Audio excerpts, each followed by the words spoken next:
bitches. God, no.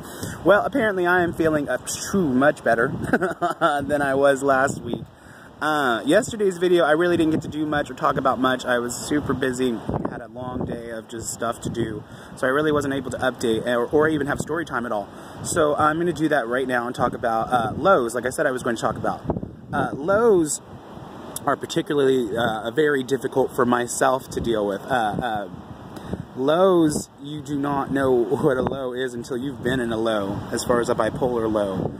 Low is like depressed constantly during that period of low. Low is you don't want to get out of bed. Low is I don't even have the energy to go into the kitchen and cook. Not that I'm lazy, it's that I'm too depressed, and when I say depressed, I mean literally, I do not have the energy. Not suicidal. There's a very big difference between being suicidal and being depressed. Because suicidal is a state of a decision that you're going to make, and basically a feeling of action. Depression is a feeling of emotion and mental. I mean, I don't even know. That one I can't describe as well as I should. I'm going to work on that one, but I can tell you that lows are not something to mess around with. And if your friend is going through a low, that is something that they will eventually overcome. Because the good thing about lows that I've always held close to myself is that the low is not forever. It will eventually go away, and eventually a high is coming. And a high is when you feel really good.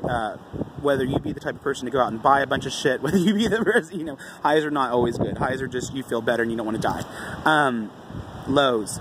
I suggest talking to your friends about lows. I suggest you really, like, if you're in a low period, talk to people, but don't be one of those people who goes over and constantly cries at your friend's house. That's really what therapy's for.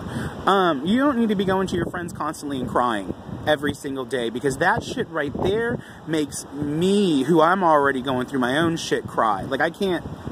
Don't be, you need to learn how to deal with things on your own, and that's how I'm trying to take that approach of dealing with it on my own. And yeah, I talk to my friends still, and yeah, I communicate with my therapist, and yeah, I talk, but these videos are my way of dealing with that, as well as my writing, because I write as well and keep a journal every day on how I'm feeling. Other ways are pictures. You know, whatever you can do to be able to do something that makes you happy. Find some kind of hobby or something that keeps and gives you joy.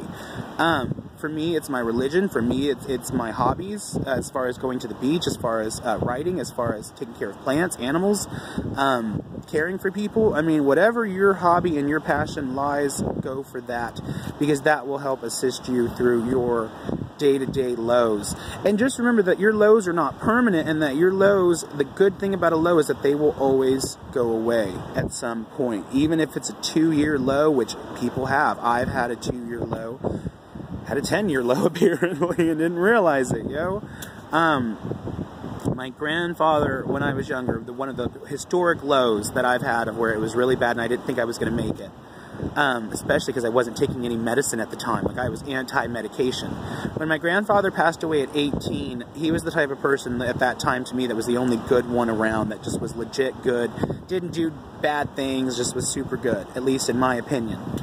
And of course we hold our parents higher up, you know, and my grandfather pretty much raised me, so that was my parent.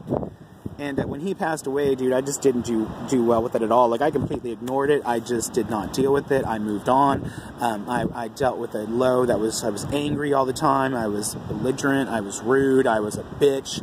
I was whatever you want to call it. I was not nice. Don't come around me. And with that low building and it getting progressively worse and me not dealing with it, eventually I just lost my shit 6 months down the road. And when I say lost my shit, I mean I broke things. I just was angry, crying on the ground hysterically, freaking the fuck out, not okay.